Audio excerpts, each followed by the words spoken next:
वैश्वीकरण का संबंध सिर्फ एक चीज से नहीं है, उसका सिर्फ आर्थिक उद्देश्य नहीं है, उसका राजनीतिक उद्देश्य भी है, उसका सांस्कृतिक उद्देश्य भी है। तो आज चल रहे हैं हम उसके सांस्कृतिक प्रभाव को जानने और समझने कि वैश्वीकरण आपकी संस्कृति पर कैसे प्रभाव डालता है, आपके जीवन की रूपरेखा को कैसे बदलता है। तो हम पहली जो बात प्रारंभ करेंगे एक उदाहरण से प्रारंभ करेंगे। आज के समय पर आप किन कपड़ों को पहनने में ज्यादा कंफर्टेबल फील करते हैं? तो आप कहते हैं हम जीन्स पहनने में सबसे ज्यादा कंफर्टेबल फील करते हैं, साड़ी सूट सलवार नहीं, वो आज के टाइम पर हमारे ओकेशनली पहने जाने वाले वस्त्र बन गए हैं, लेकिन वास्तविक तौर पर वो हमारे देश के कपड़े हैं, वो हमारी देश की जलवायु के हिसाब से बने कपड़े हैं। हमारा देश एक आर्द्र देश है, गर्म देश है, जहां पर हवादार कपड़े पहनना जरूरी है जिससे कि हमारे शरीर में पसीना ना आए। इसी सोच के साथ हमारे वो कपड़े थे, लेकिन आज के समय पर फैशन के नाम पर हमने वेस्टर्न कल्चर को अपना आइकन मान लिया है और उसे हम पहन रहे हैं। यहां जो मैंने वेस्टर्न कल्चर शब्द यूज किया, यही है अमेरिका का सांस्कृतिक प्रभाव। और ये सांस्कृतिक प्रभाव कैसे आपके ऊपर हावी किया गया है? ये सांस्कृतिक प्रभाव आपके ऊपर टीवी के द्वारा हावी किया गया है। टीवी ने ही आपको अमेरिका के सांस्कृतिक प्रभाव में जकड़ा है। और टीवी भारत, आप 1990 से पहले की सिनेमा को देखो भारत के, और 1990 के बाद के सिनेमा को देखो, आपको बहुत अंतर देखने को मिलेगा। 1990 के बाद की सिनेमा में कपड़ों का बदलाव और हीरो हीरोइंस के चाल चलन का बदलाव आपको पूरा का पूरा बदला हुआ दिखाई पड़ेगा। हीरो डैशिंग कपड़े पहने हुए, मतलब जीन्स पहने हुए, मोटरसाइकिल। तो ये जो दिखाया जा रहा है, ये किस लिए दिखाया जा रहा है? जिससे कि आप उससे आकर्षित हो और आप उन चीजों को खरीदने के लिए क्या हो जाए, लालायित हो जाए, आप भी जाएं दुकानों पर और उन चीजों को खरीदें। तो इससे दो बेनिफिट हो रहा है। क्या? एक आर्थिक प्रभाव भी हो रहा है और एक सांस्कृतिक प्रभाव, आपको अपनी संस्कृति में ढाला जा रहा है धीरे धीरे करके, और पूरा का पूरा बेनिफिट कमाया जा रहा है। तो ये है सांस्कृतिक प्रभाव, और इस प्रभाव के द्वारा अमेरिका मोटा पैसा छापता है और किसी को पता भी नहीं चल पाता है। और ये आपकी इच्छा से, उस पर आपकी इच्छा के आधार पर उसने अपना प्रभाव आप पर स्थापित किया है। उसने जबरदस्ती ये प्रभाव आप पर स्थापित नहीं किया, उसने प्रेम पूर्वक आपको अपने वस्त्रों में ढाल लिया है। उसने ये आपको कन्विंस कर दिया है एडवर्टाइजमेंट के माध्यम से कि मेरी चीजें सबसे बेस्ट है। मेरी चीजों को अगर आप यूज नहीं कर रहे हैं तो आप अच्छे जीवन को नहीं जी रहे। आंद्रेई का उदाहरण आपको याद है कि वो क्या कहता है चर्च जाते वक्त कि मम्मी इट्स अ कूल, है ना, जीन्स इज अ कूल। तो ये इसे कूल का सिंबल बनाया गया है, किसके द्वारा? अमेरिका के द्वारा। कैसे बनाया गया? एडवर्टाइजमेंट के माध्यम से, विज्ञापनों के माध्यम से जीन्स को कूल बनाया गया है और आपकी विचारधारा को पूरी तौर पर परिवर्तित कर दिया गया है। आई बात समझ में कि अभी भी नहीं आई? पक्का इतनी सी बात ही समझनी है और कुछ मत समझो। समझ में आई बात? अब यही विस्तार पूर्वक हम यहां पर डिस्कस करेंगे पढ़कर, ठीक है? तो चलिए पढ़ते हैं और समझते हैं वैश्वीकरण के सांस्कृतिक प्रभाव। वैश्वीकरण के परिणाम सिर्फ आर्थिक और राजनीतिक दायरों में ही नजर नहीं आते। हम घर में बैठे हों तब भी इसकी चपेट में होते हैं। हम जो कुछ खाते पीते पहनते हैं अथवा सोचते हैं, सब पर इसका असर नजर आता है। 3 चीजें बोली इसने, क्या क्या? खाते पीते पहनते और सोचते। खाते पहनते और सोचते, इन 3 बातों को ध्यान में रखो। ये 3 चीजें सबसे बड़ी चीजें। इंसान हर हालत में खाना खाएगा, इंसान हर हालत में कपड़ा पहनेगा, इंसान की सोच कभी रुक नहीं सकती। और आज आपकी सोच पूरी तरीके से परिवर्तित हो चुकी है। आज आपके देश में वेस्टर्न कल्चर इतना हावी है, हमारे देश का लिव इन कल्चर नहीं है।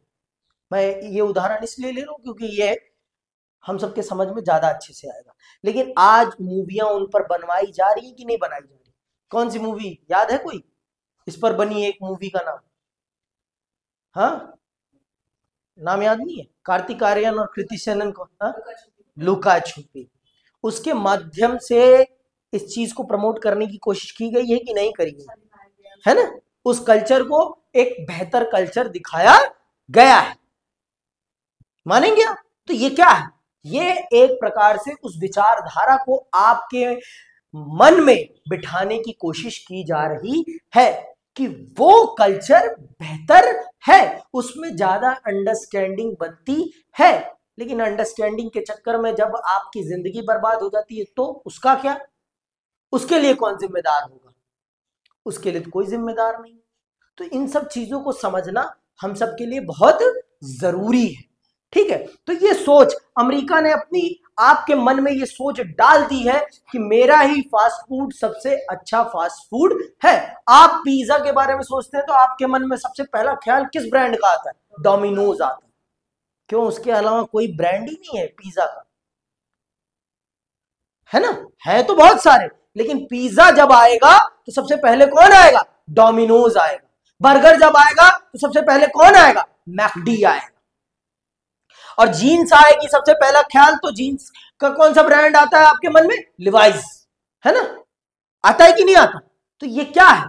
ये आपके ऊपर आइडियोलॉजिकल डोमिनेंस है अमेरिका का कि उसने, और फोन की क्वालिटी का मामला आएगा तो सबसे पहले क्वालिटी वाला फोन कौन सा आता है? आईफोन। समझ में आई बात? और आप कुछ भी सर्च करने जाते हैं तो आप कहां जाते हैं? याहू पे तो नहीं जाते ना, आप सबसे पहले गूगल खोलते हैं, है ना? कुछ भी देखना है आप किसको यूज कर रहे हैं? आप यूट्यूब यूज कर रहे हैं। आप आज कनेक्ट हो रहे हैं लोगों के साथ तो किसके माध्यम से कनेक्ट हो रहे हैं? WhatsApp, Instagram, Facebook. और ये सब किसके ब्रांड्स हैं? ये सारे के सारे अमेरिकन ब्रांड्स हैं। तो आपकी सोच, आपके खाने, आपके पहनावे, सब पर अमेरिका का पूरा प्रभाव है। अमेरिका पूरी तरीके से आप पर डोमिनेट कर रहा है और आप कुछ भी नहीं कर पा रहे हैं। क्या आपकी संस्कृति उतनी बेहतरीन तरीके से वहां फ्लरिश हो रही है? आप कितना कमा रहे हैं अमेरिका से? अमेरिका आपसे अगर 80 रुपए कमा रहा है तो आप सिर्फ 20 रुपए कमा रहे हैं उससे। तो देखिए व्यापार किसकी तरफ झुका हुआ है? व्यापार का झुकाव किसकी तरफ है? हमारी तरफ नहीं है, उनकी तरफ है। मोटा पैसा कौन कमा रहा है? वो कमा रहे हैं, हम नहीं कमा रहे। समझ में आई बात? और ये बहुत बड़े दुर्भाग्य की बात है। हमें अपनी संस्कृति, क्योंकि देखो अगर हम अपनी संस्कृति के कपड़े पहनेंगे तो हमारे दुकानदारों को बेनिफिट होगा, हमारे लोगों को बेनिफिट होगा, हमारी इकोनॉमी बूस्ट होगी। और अगर हम अपने लोगों, अपने ब्रांड्स को नहीं पहनेंगे, अपनी संस्कृति के कपड़े नहीं पहनेंगे तो हमारे लोग बर्बाद हो जाएंगे। बनारसी साड़ी पहनिए आप केरल की साड़ियां पहनिए, कितनी सुंदर सुंदर साड़ियां, और साड़ियों में तो और अलग निखार आता है। कुर्ते पहनिए आप, कुर्तों में दिक्कत क्या है? लेकिन फिर यहीं पर मानसिकता आ जाती है, फिर क्या रोज कुर्ता ही पहन के चल रहा। नेता अच्छे हैं, वो रोज कुर्ता ही पहन लेते हैं, है ना? तो ये समझने, हाँ, देखो आज के टाइम पे तो कुर्ता पहन लो तो लोग नेता मानने लगे, तू भाई नेता बन रहा है। अरे नेता नहीं, वो हमारे देश का परिधान है, हमारे देश का परिधान है। और उस परिधान को अगर हम धारण नहीं करेंगे तो क्या ब्रिटेन के लोग धारण करेंगे? क्या अमेरिकन लोग धारण करेंगे? हाँ, वो अपने कपड़े पहनने से कभी कतराते नहीं, और हम अपने कपड़े पहनने से बहुत कतराते हैं। सिर्फ एक दिन पहनेंगे हम अपने कपड़े, और वो किस दिन? सिर्फ दिवाली के दिन। होली के दिन कौन पहनता है? होली के दिन तो कपड़े फट जाते हैं सबके, ठीक है? तो ये चीजें हैं। आगे सुनो, सब पर इसका असर नजर आता है। हम जिन बातों को अपनी पसंद कहते हैं वे बातें भी वैश्वीकरण के असर में तय होती हैं। आपकी पसंद को भी तय कर रहा है आज वैश्वीकरण, टीवी तय कर रहा है, आज के टाइम पे तो इंटरनेट तय कर रहा है। इंटरनेट ये तय कर रहा है आज के टाइम पर आपकी पूरी की पूरी पसंद को। बच्चों के लिए ये तय कर रहा है, मम्मियों के लिए ये तय कर रहा है, और हमारे लिए ये तय कर रहा है। हमारी पसंद ये बना रहे हैं। और इन पर विज्ञापन किनके चल रहे हैं? अमेरिका के। दीपिका दीदी को देखा है? किस जीन्स का ब्रांड करती है, ब्रांड एम्बेसडर है? पता नहीं है? लिवाइस की है वो ब्रांड एम्बेसडर, पता है? और विराट कोहली भैया किस स्पोर्ट्स ब्रांड के कपड़े इंडोर्स करते हैं? प्यूमा के करते हैं वो, है ना? तो ये सारी चीजें आप देखिए, एडवर्टीजमेंट देखिए उनके, और वो एडवर्टीजमेंट आपको कितना अट्रैक्ट करते हैं, हद से ज्यादा अट्रैक्ट करते हैं, और आप मजबूरन उनके शोरूम में घुस जाते हैं। क्वालिटी माने यही है, इसके अलावा तो क्वालिटी कुछ है ही नहीं। सच में क्वालिटी भी है, ऐसा नहीं है कि क्वालिटी नहीं है, लेकिन हमारे चीजों में भी क्वालिटी है। हम उस तरीके से उनको फ्लरिश नहीं कर रहे हैं, हम उनका उस तरीके से एडवर्टाइजमेंट नहीं कर रहे हैं, और इसमें कहीं ना कहीं हमारी पॉलिटिक्स इन्वॉल्व होती है। समझ में आई बात? हमारी पॉलिटिक्स भी इन्वॉल्व हो जाती है इसमें कहीं ना कहीं। वो उनको मोटा पैसा चंदा दे देते हैं, जिस कारण से उनके ब्रांड्स को ज्यादा एंडोर्समेंट मिलती है। समझ में आई बात? उनके ब्रांड्स को ज्यादा से ज्यादा एंडोर्समेंट मिलती है, और वो ज्यादा से ज्यादा फ्लरिश कर रहे हैं इस देश की मार्केट में। समझिए आप बात को, मेरी बात को बहुत गहराई से समझिए। वैश्वीकरण का इसीलिए तो कह रहा हूं, वैश्वीकरण को सिर्फ आप एक दृष्टिकोण से नहीं देख सकते। वैश्वीकरण के अनेकों दृष्टिकोण हैं, और हर दृष्टिकोण को समझना हम सबके लिए बहुत जरूरी है। इसीलिए तो मैं ये कहता हूं कि एनसीईआरटी की एक एक लाइन को पढ़ना जरूरी है। आप सिर्फ पेपर के लिए नहीं पढ़ रहे हैं, आप एक विचारशीलता डेवलपमेंट करने के लिए पढ़ रहे हैं। आप अगर सिर्फ पढ़ रहे हैं पेपर पास करने के लिए, तो प्लीज मत पढ़िए। फिर पॉलिटिकल साइंस, आर्ट्स नाम की सब्जेक्ट को मत लीजिए। आप फिर कॉमर्स लीजिए, आप फिर साइंस लीजिए, क्योंकि वहां रटना है, यहां रटना नहीं है। यहां चीजों को समझना है और सोचना है, आपको सोचना है। और अगर आप अपनी सोच विकसित नहीं कर रहे हैं इन सब्जेक्टों को पढ़कर, तो फिर मतलब नहीं है आपका इनको पढ़ने का। समझ में आई बात? कहां गए थे? ठीक है। वैश्वीकरण के सांस्कृतिक प्रभाव को देखते हुए इस भय को बल मिला है कि यह प्रक्रिया विश्व की संस्कृतियों को खतरा पहुंचाएगी, और सच है, पहुंचा रही है। एक संस्कृति पूरे विश्व पर डोमिनेट कर रही है, और अन्य संस्कृतियां दबती चली जा रही है, और ये हकीकत है। आपको भी पता है कि एक ही संस्कृति पूरी दुनिया पे डोमिनेट कर रही है। झूठ है ये? नहीं है। आज आप देखिए, आपके लिट्टी चोखा क्या भी अब अमेरिका में बिक रहा है, जितनी आसानी से मिल जाता है आपको डोमिनोज का बर्गर। डोमिनोज में बर्गर मिलता है, नहीं पिज्जा, है ना? मैकडी का बर्गर जितनी आसानी से आपको मिलता है, क्या उतनी आसानी से आपको लिट्टी चोखा मिलता है? आपको भारतीय फूड मिलते हैं? हाँ, बताओ मुझे। नहीं मिलता। क्यों नहीं मिल रहा भाई? क्योंकि हम उस तरीके से अपनी चीजों की ब्रांडिंग ही नहीं कर रहे हैं, और ब्रांडिंग बहुत जरूरी है। आप अपने देश में उत्तर में, तो आप उत्तर में लिट्टी चोखा मिलने वाला दक्षिण में नहीं मिलेगा, लेकिन यही अमेरिका का साला प्रोडक्ट उत्तर में भी बिक रहा है, दक्षिण में भी बिक रहा है, और यहां का बच्चा उसे बड़े चाव से खा रहा है। लेकिन यही अगर दक्षिण में लिट्टी चोखा भेज दिया जाए तो कोई नहीं खाएगा, और वहां का मसाला डोसा, इडली, सांभर, बड़ा यहां बिहार और अंदर की तरफ भेज दिया जाए तो नहीं खाया जाएगा, लेकिन बर्गर सब ठूंस लेंगे। हमने तो उन चीजों को क्या नैरो माइंड सेट कर दिया कि ये सिर्फ उन लोगों का खाना है। बर्गर पिज्जा में भूल जाते हैं कि ये जो उन लोगों का खाना नहीं, ये जो हमारा भी खाना है। इधर भी सोचो, आप इससे आप उनके प्रभाव में आ रहे हैं, आप उनको फायदा ज्यादा से ज्यादा पहुंचा रहे हैं। इस बात को समझिए मेरी, और अगर आप इस बात को नहीं समझ रहे तो फिर कोई मतलब नहीं है, कोई मतलब नहीं है। समझ में आई बात? आगे सुनिए, इतना पढ़ने का, इतना समझने का। वैश्वीकरण से यह होता है क्योंकि वैश्वीकरण सांस्कृतिक समरूपता ले आता है। सांस्कृतिक समरूपता मतलब एक जैसी संस्कृति बना देता है, और सारी संस्कृतियों को समाप्त करके विश्व को एक संस्कृति में ढालने की कोशिश करने लगता है। सांस्कृतिक समरूपता का यह अर्थ नहीं कि किसी विश्व संस्कृति का उदय हो रहा है विश्व संस्कृति के नाम पर दरअसल शेष विश्व पर पश्चिमी संस्कृति लादी जा रही है। एक संस्कृति का पूरे विश्व पर प्रभाव, इसे कहते हैं सांस्कृतिक समरूपता।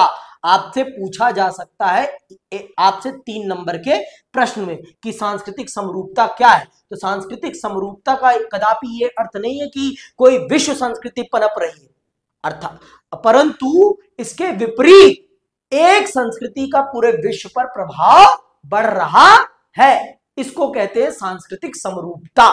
समझ में आई बात? जो कि सरासर गलत है विश्व के लिए, विश्व की विविधता के लिए, विश्व की डाइवर्सिटी के लिए सरासर गलत है। समझ में आई बात?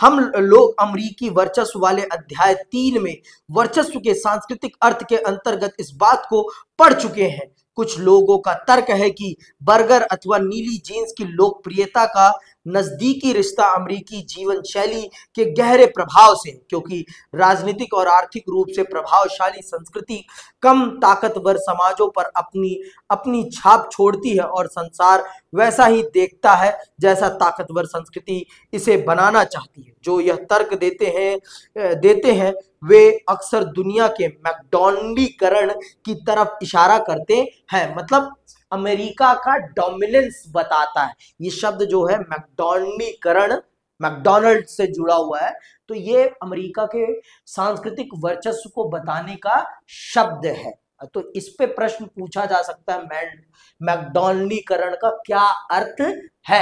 ये 6 नंबर का भी प्रश्न हो सकता है। तो इस शब्द को याद रखना है कि इसका संबंध किससे है? अमेरिका के सांस्कृतिक वर्चस्व से। विश्व पर अमेरिका के सांस्कृतिक वर्चस्व से इसका सीधा सीधा संबंध है। ठीक है, ये याद रखना है, भूलना नहीं है। ठीक, आगे सुनिए।